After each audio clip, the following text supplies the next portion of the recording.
All right. Is it recording? Can you hear me okay? I hear you perfectly. Okay, I think it's recording. So here we are on The Blind Man in Black, and I'm so excited and honored to have disability justice activist, educator, public speaker, writer, and goddess on wheels, Maria R. Palacios. Thank you so much for being here. It is an honor to have you. Thank you so much for inviting me. I'm super excited to be here with you. Yes, it's wonderful. How are you holding together through all this shit? Oh man, it's been like I'm telling you, it's been challenging, and I'm among the lucky ones, and I know of other disabled people, who have not been as fortunate. Many I know who have lost literally everything they owned, just because of that. I mean, this weather has been just crazy. Our house got flooded. I mean, little by little, we're getting back up to normal. So Holy shit, your house was flooded? yes, our pipes broke and water came in. Oh, it was a nightmare. Now, was that because of the storm that came through just a month or two ago when it was? Yep. Wow. Holy shit. I'm so But sorry. the wild thing is like, Houston, I mean, Texas, we're not equipped to handle that kind of weather. We're Mm, more like hot all the time, yeah. It was pretty freaking brutal. Yeah. It sounds like it. So how are you holding together with COVID and everything? Well, COVID has been kind of like a very interesting experience I think for me personally. For one thing, I think that and I think for a lot of disabled people too, because for one thing, it has taught the world that we can do it from home, whereas before it used to be such a like big fucking deal to let you do any work from home. Oh no, man, you have to come to the office, you Right. know? So I think that this has taught the world that disabled people are very capable of managing away from home, handling things from our crib beds, if necessary. Um, Another thing is like it's turned me into a hermit, man. I don't think I ever want to go out again. Really? Really? How so? Yes. Well, I don't know. I mean, I just kind of like a year been. It's been a year since I've really gone out, like out. Mhm. I mean, I recently was blessed with a motorized wheelchair, so I've been kind of like cruising a little bit, and How do you like that? I freaking love it, man. It's like it's so awesome. I love it. But of course, that the inaccessibility of sidewalks, it just makes it challenging. So it's only a limit of how far I can go. Hmm. So it's just I've been taking it easy. But the thing is like because I haven't really gone out anywhere, I forget to take masks with me. So I'll get somewhere and I'll have like a couple of kids on my lap and we get to where we're going and they go, Mom, look, we got the masks. Kind of like very weird, getting used to things. But yeah, with COVID, things have been challenging in many ways for a lot of people. But for me personally, it's been interesting. It's been an interesting, productive ride. Right. I've Right. had more gigs on Zoom than I ever thought were possible. And I Right. think So are you adapting to it and enjoying the Zoom world? yes, I love the Zoom world. I love it. I don't know. It's just like I think it's gonna be hard for me to like if I have to go back and attend anything in person or perform in person. I mean, I'm getting so accustomed to just the comfort of Zoom, Yeah. you know, and also how comfortable people are becoming to like your background. Everyone has a different background, and it's so telling. You kind of like the intimacy of Zoom. It's really interesting. Yeah, yeah. It's, I hear mixed reviews. Some people love it and others are despise it and they want to be in person and they can't stand it. So, uh, you know, it's a wide range of feelings Yeah, about it. yeah. Um, I but don't I know. think, yeah, go People ahead. being on camera obviously must hate Zoom. I'm a very vain person, and if I love being on camera. Well, the first time I saw you was in a documentary for Sins Invalid, and I was mesmerized by your monologue and the things that you said. And I recently went onto your website and was reading your post about self care, and it's beautifully insightful and powerful. And I'm so glad you're here. And I want people to learn more about you. And I'd like to kind of start at the beginning, the formative years. I know we have a limited amount of time, but we'll try to get through as much as we can. So what were the formative years like, and how did you develop your worldview? Oh my gosh. I think that my formative years were pretty fucked up. I appreciate your honesty. Yeah. I mean, seriously, growing up disabled is not for the faint of heart, Yeah. Yeah. Um, and I say that especially so because I grew up not only disabled, but I grew up in Latin America, which is like double fuck up. Right. The ableism, back then there was no word for ableism. Back then it was like pure raw fucking pity, and you Right. just fucking accept it like face value. I You're like, lived in Oaxaca for 9 months, and I had some interesting experiences I related bet. to my disability. Yeah. Yeah, so it's just kind of it's fascinating. But honestly, my formative years were harsh. I'm in the sense because cultural ableism is very real. And like I said, back then there was no name for it, Hmm. so I ended up feeling very out of place, feeling very alone, feeling very stared at, like I Yeah. was the only disabled kid in school. I was the only disabled kid in the neighborhood. I was the fucking only disabled kid in the whole country. It felt like it. Holy shit. I mean, really, it felt that bad.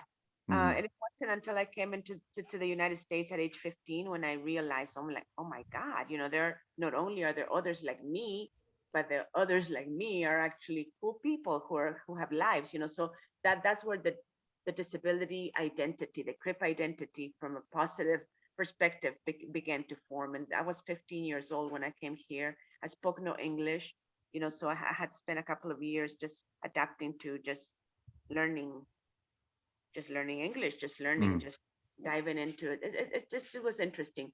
I don't think that my life became really empowered and like beginning to lead me to become who I became until probably my mid to late 20s. Hmm.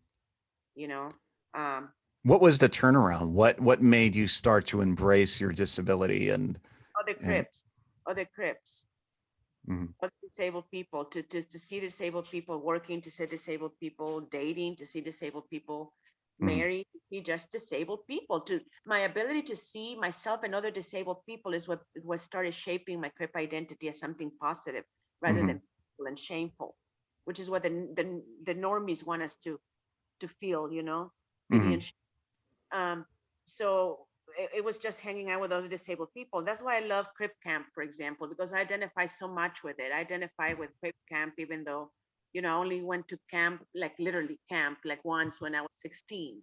mhm, And it was science camp. So the actual camp experience literally only happened once in my life.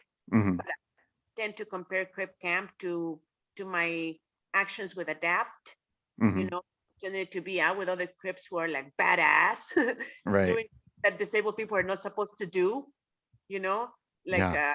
I mean, advocating and creating change, but also partying hard and being real, you know. Wow. I'd love to hear some of those stories. I know, right? So I know that you were part of the Capitol Crawl, correct? Correct. What was that like? That was amazing. It was incredible, but you know what? I was young and ignorant. Hmm. I was very young and ignorant, and at the time, I did not realize how fucking amazing what we were doing really was. I kind Hmm. of was kind of just joining the crowd. I was 24 years old, and I remember um, feeling the excitement of the advocacy and feeling the power, but not really identifying fully with like the big ones, like the Judy Humans and the Hmm. Justice Arts. I felt like I was like this little speck of dust among like this magnificent people I just could not measure up to. Uh, Hmm. and then also I was like, just like I said, too young. I would have never imagined that the Capitol Crawl would 30 years later become such a big deal. Like I have so much pride to say I was there. My butt cheeks remember the steps. Yeah, I mean, that's amazing to be a part of history. That's such a monumental moment in It is. history. Yes. If I have one regret, you know what that is? What's that? That okay, so back then, again, the being young and ignorant, Mm. like I was the only person, the only marcher, the only person, the only crawler who didn't have an adapt shirt. And you know what? The biggest regret, number one, I was like young and poor and didn't have income and I didn't have money to buy a shirt, so I didn't. Mhm. And also because I thought I wanted to look cute. And back then I was like, I wore a stupid Care Bears shirt. So that's my regret. The fucking Care Bears on my back. I don't fucking crawl. Is there any photos of that moment? I have a couple of photos, and I swear I think that I had more, and I probably lost them on purpose because I was like so later ashamed of the Care Bears being part of the I think that's kind of cool. I like the Care Bears. but not when everybody else is wearing "We Are People," you know.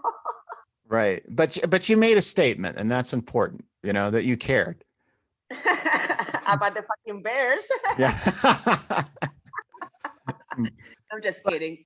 But that's just my but only regret that I have. But yeah, it was amazing. It was just amazing. That the energy that day was incredible. I remember so much that when I was like crawling up the steps, Jennifer, you know, the little 8-year-old then Jennifer, what's her last name? I don't even remember her last name. She I stole the can't remember. show. She was the 8-year-old little girl who was like she had CP and she was crawling up the steps and all the cameras were on her and I was thinking to myself, shit, I'm busting my ass here and a single camera on me. You're like, I need some coverage here. Come on. Like I can't compete with an 8-year-old. She's way, way, way cuter. So, I mean, so after that moment, like, you mentioned Justin Dart, Judy Human. Yeah. Now, were they your mentors at the time, or did you have other mentors? They were amongst the Crips that I admired a lot. You know, of course, you know, for locally from Texas, I had Bob Kafka and Stephanie Thomas. You know, I was very, Right. very lucky to have, you know, amongst some of the best Crip mentors, so to speak, here, locally. Right. Other people who are no longer with me because they have passed on. So yeah, I was like very, very, very blessed to have, you know, had the opportunity to work up close and personal. And of course, you know, Justin Dart, you know, he was a Houstonian. You know, he was Mm. from Houston. So a lot of the advocacy that happened early on with the ADA, it was rooted here in Houston. Mm-hmm. You know, so yeah. But the interesting thing about mentioning Judy Human, Justin Dart, is that back then I guess I was not looking for people like myself, if that makes any sense. Besides the Crip identity, I did not see any Latinos or any brown people. So that was Mm-hmm. the of myself back then that was missing. Mm-hmm. You know, because the intersectionality of our reality, so to speak. You know, there's not only just Maria, the one in a wheelchair, the disability aspect to me. There's the Latina, there's the mother, there's, you know, many other aspects, you know, just like all of us, you know. Mm-hmm. So back then, you know, only now I realize, you know, that I did not have enough role models that look like me. I just didn't see enough people who really were like me, you know. Mm-hmm. Not enough Latinos were celebrated, highlighted, or even invited to the table. And Now, do you feel like that has changed, or do you still feel like there's some exclusion? there's definitely exclusion. Right. There's definitely a cultural exclusion. I mean, and especially right now after 4 years of the of The the orange president? yeah, yeah, after 4 years of Trump, you know, the way that immigrants have been treated in a way we're just beginning to touch the tip of the iceberg, you know, with issues that have to do with shit like that, because disabled people who are immigrants are still, you know, in the known little group that even within the Crip community, they're still forgotten. You know, they're the most forgotten people. Yeah. Yeah. So It's it's hard. It's hard. It's hard to realize that. I recognize and totally acknowledge my privilege every single time in that regard, because I know that people with disabilities in other parts of the world don't have what we have. They don't have no mhm. ADA, you know, to be celebrating 30 years of the. I mean, just maybe within the last 10 years, I remember there were some badass activists in Chile who literally suspended their wheelchairs from a fucking bridge, uh, protesting for just basic human rights. You Yeah. know, and one of those activists ended up dying during one of those protests. So I see, you know, what's happening around the world, and it's very important as part of our empowerment. I feel that we have to recognize whatever level of privilege we have. I know that some people get upset with me when I mention privilege, and I've had other Crips tell me, "Well, I'm not privileged. I'm Hmm. disabled too." And I'm like, "Well, fuck you. You're white. That makes you privileged, whether you like it Yeah. or not." You Yeah, know? that's true. Yeah. Yeah. You're absolutely correct. Yeah. Yeah. So, um, now, how did you develop like your like? I mean, you have an intense, worldview, and I think, we'll get into Sins Invalid, but like, how did you develop like your perspective and approach to this disability justice? Well, first of all, I think that before Sins Invalid, there was no disability justice. Right. Sins Invalid, they're the ones who coined the term and pretty much gave birth to the idea of disability justice. But my view of the world, I think, came from just my personal experience, having gone through a lot of fucking shit, Hmm. and I think that recognizing, again, to me, it always goes back to recognizing myself and other disabled people. Yeah. Because the world tends to like make us so fucking invisible that when we try to see ourselves and other disabled people, they're like, "Oh, no, no, darling, don't call yourself those people. You're different." Hmm. There's always so much ableism that tells us that we should not be okay in our bodies, that we should hate being who we are, that unless we become sighted, walking, talking, hearing, um, quote, normal people, then our lives have no meaning. Yeah. So I think that the most important thing as disabled people that we have to do is begin finding ourselves and other people's stories, finding beauty, finding sexiness, finding humanity in one another. We need each other. Disability justice is based in that fact that needing each other is not bad, it's quite opposite. So I think that I just developed my view of disability justice even before knowing what disability justice was, as it is known now. And even before Sins Invalid became such a dominant force in my life, I think that just my love for disabled people is what shaped me. Mm. My love for disabled people. I fucking love Crips, and every sense, Right. you know. I So can feel that, and I feel that in your writing and your presentations. I feel a deep sense of love and empathy, and it's profoundly powerful. And I know you started out in the IL scene, right? You started out with the Center for Independent Living, correct? I did. How did you feel about that experience? Oh God, it was fucking life shaping. Hmm. It is the most powerful thing for a crip to go into an independent living center and see other crips in charge of their lives, which is what the CIL philosophy is all about. Hmm. It's consumer driven. It's nothing about us without us kind of thing. Hmm. It is it is very powerful. And then to have had the chance to turn around and go from consumer to counselor, and then uh, they were my very first job, and such is the case for a lot of Crips, especially the Crips who grew up disabled and didn't get a chance to work at 7-Eleven or Hmm. whatever the fuck. When you grow up disabled, the truth is that the world is going to reject you way faster than anything. So the independent living centers are very important in the lives of many disabled people because they give us the chance that the normies don't give us. Yeah. And Yeah. then we turn around and we become an example and a thread of inspiration and hope for the other Crips. We independent living, the movement itself is wonderful. My only complaint with it always was that it left women behind and it left Mm. brown people behind. If we think about it, the fathers of independent living, we think of Ed Roberts, we think Justin Dart, we think, all the big ones are dudes. Yeah. Let's go back and let's recognize that the women have always been there, you know, just not been recognized. It's kind of like Black people have always been there. Latinos, we've always been there. We just have not had the platform to maybe be heard properly, but we've been there in the sidelines of it all. Yeah. Absolutely. But yeah, to this day, I love the CIL. I love my local CIL. I have a wonderful relationship with them, and I went back like years later and worked for them again for 5 years. So, and to this day, they're family. Yeah, the one thing the term independent, and I'm sure you've discussed it many times. It feels like it needs to move in to the interdependence. Center for Interdependence. Um, Yes. That's because are you absolutely right? Because the word independence is so lonely when you're disabled. It's yeah. so ableist when you're disabled. It's kind of like saying, "Oh yeah, I have to be independent to prove that." It's absolutely. And you know what? That brings me to like an important point, which is like people first language. How fucked up that is. Because people first language is all for the normies. It's not for us. And yet, Mhm.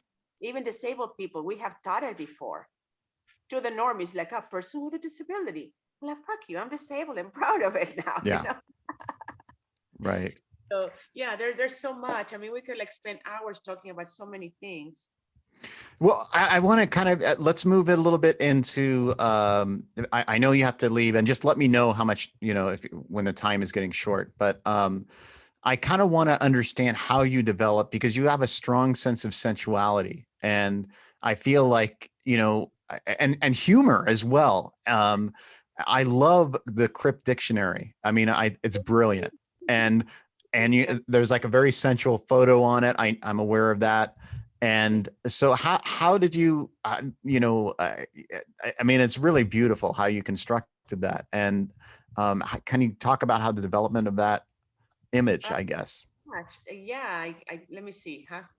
I have to like go back and like and think about it because I've always felt sexy. So it's kind of hard for me to go back and pin it to a moment. Hmm. Like there was with me no aha moment. Like oh shit, I'm sexy. You know, Right. even when my self-esteem was low, I Hmm. felt secretly sexy. Secretly sexy. Okay. So before I became like this confident, like I'm badass goddess that I Hmm. became when I was like in my teens and my 20s, I felt secretly sexy. Yeah. I was like, oh. Right. I think that in one of my Sins pieces, I say that confidence is sexier than the body. Hmm. And I guess I have always deep down somehow known that. I'm not sure how. Because I'm not gonna lie, I wasn't always this confident. And people have a hard time believing me when I say I was a shy girl when I was in my late teens and early 20s. But I Hmm. think that's only because I was still finding myself. It happens to all of us. But I'm not sure how it happened. I think I must just be a true goddess. How do I answer that?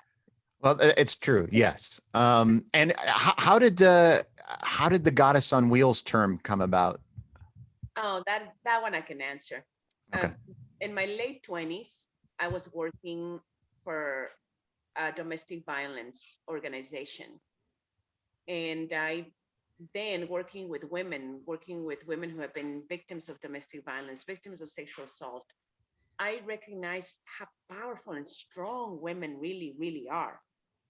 And even though I had always known because I have seen my mother and grandmother, and I come from a background of strong, very strong women, and I feel like I've been strong myself, but I did not really until I was working with survivors, did I realize, man, women really, we are badass. We are so powerful and strong. And so I I also noticed the arrogance of men then, like Mhm. men always felt like gods. And so Right. at the time I started calling every woman a goddess. And I then I see. figured, shit, if I'm on wheels, then I must be goddess on wheels. So it was my personal recognition of women's power. And then my definition of a goddess simply is a woman who is aware of her power and willing to share it with others. Just Mhm. being work with it, owning it and sharing it. It's that responsibility. You own it and you share it. So I always tell women, you're a goddess too. You just have to own it and share it. And that's been my mission, especially with women with disabilities, because we are so oppressed. That's been my focus for many years, at least for the last 20 years, has been women with disabilities, making sure that other disabled women also get to feel they're sexy, also get to age, confidently. And I feel really blessed. I'm 54 years old right now. And for 30 years now, or more than 30 years, I have like been this person. I love your theme of is it loving fearlessly? Is that what you Loving call beyond fear. Yeah, I got that from a Lakota prayer. It's part of it is say, I will love beyond my fear. And I think that that's so important, especially as a disabled person. We have to love beyond our own fears, fear of our own disabled bodies, fear of other people's expectations, fear of religion, fear of culture. We live with so many fears. One thing that I like to tell people when I do workshops, when I talk about self-esteem and love, is that there are only two natural fears. When we are born, only two fears are natural: fear of falling and fear of cold. Only those fears we are automatically exposed to upon birth. Everything else is learned. Mhm. Every other fear is learned. Fear is always the opposite of love. There is always only love and fear, and every other emotion stems either from love or from fear. So to love beyond fear, to me, it means letting go of everything just to love. It's this acceptance of self and others. It is the nudity of the soul. And yes, I have loved beyond fear many times in so many ways. In the romantic way, in the maternal way, in the friend way, in the universal way. Love to love beyond your own fears, it means loving life with everything you got. Just being willing to close your eyes and trust the way blind people have to trust, you know, uh, just Yeah, I looking do. up. I'm still learning that. Yeah, yeah. I'm sure. Yeah. And in so many ways, all of us are, you know, of course, with you, it's physically learning that. Um, but I think that for all of us, we are always having to learn to let go of our fears, to trust enough to love fearlessly. Fucking brilliant and beautiful. That's amazing. Thank you. Um, I know your time is short, so I want to kind of discuss what you're working on right now and some of the current projects that you'd like to share and how people can connect with you. And I know you do public speaking as well, and so if we could kind of go through how people can contact you as well. Sure. I well, let's see. I don't have a website right now, but I am on social media. And if you find me on Facebook, I am, I believe, Facebook/Goddess on Wheels. Or you just Google me up as Maria R. Palacios. And to send me an email, I am palaciosmaria66@gmail.com. And I do a little bit of everything. I am working on so many projects that I'm serious. You're gonna have to invite me back because I have so much to fucking tell you that you would be like, "Wow, are you serious, Maria?" And right now, I'm working, and just to give you a quick idea, I'm working on something that I'm calling the Music and Art Advocacy Project, through which I am literally rewriting popular songs and giving them a disability theme. Oh, Okay. wow. So I have about maybe 55 songs so far. And I have like all genres. I mean, well, I'm sorry, not all because I don't do hip hop, but I even have a couple in Spanish that I have done, but I have given them a different skin to popular songs that speak of the disability experience, that talk about, you know, just through humor, through, heartbreak, through, just our disabled experience embraces all of it. So that Music and Art Advocacy Project, I've hooked up with a singer who's really badass. His name is Emmanuel Gilligan, and he's only been a Crip for about 6, 7 years, something like that. Hmm. And he was a professional musician before becoming disabled. So he's just continued that, and he teamed up with me, and we're putting out an album together called Crip World. Okay. Yeah, and that's named after the same song that I don't know if you're familiar with the song Mad World.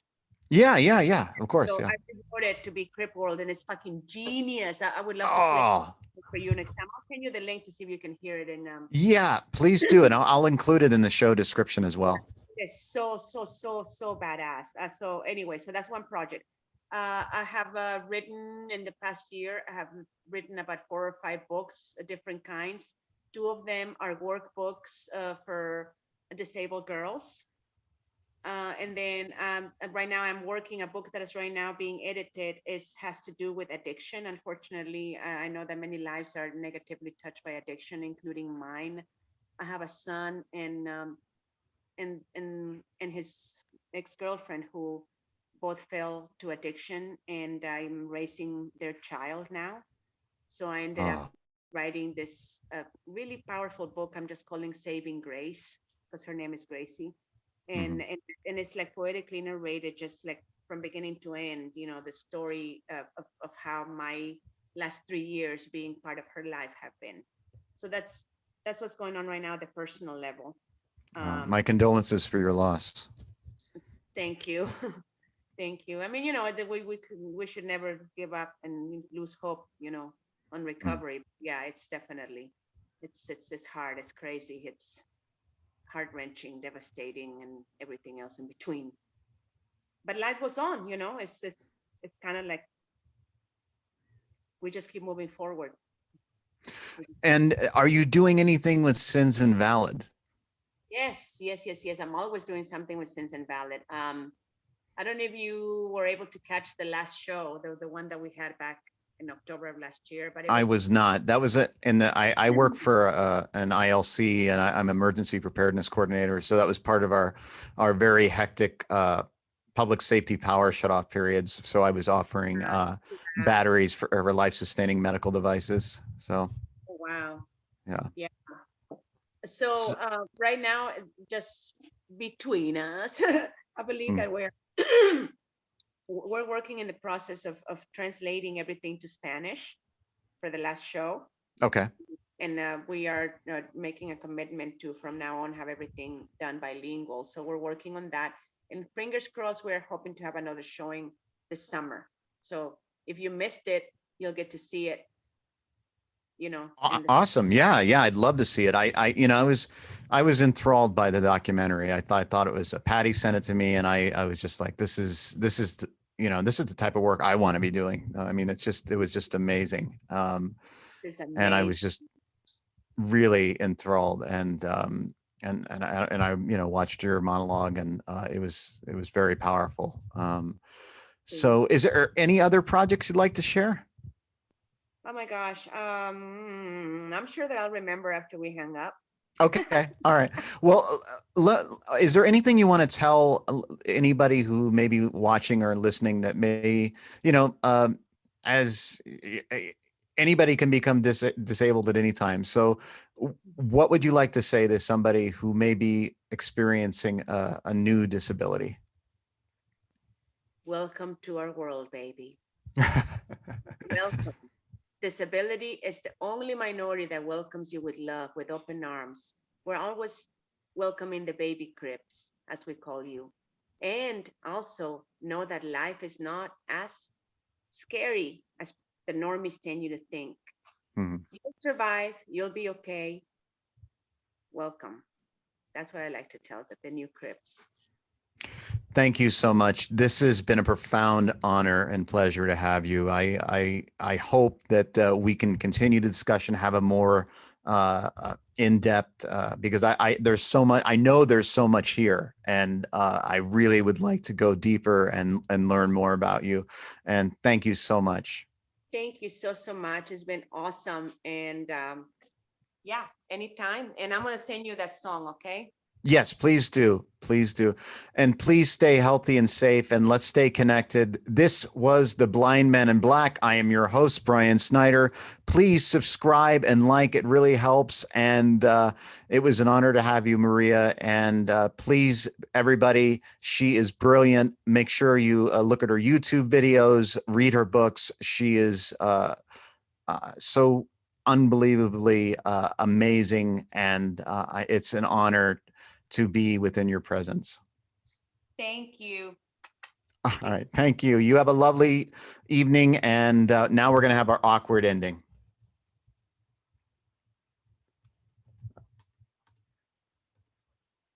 All right.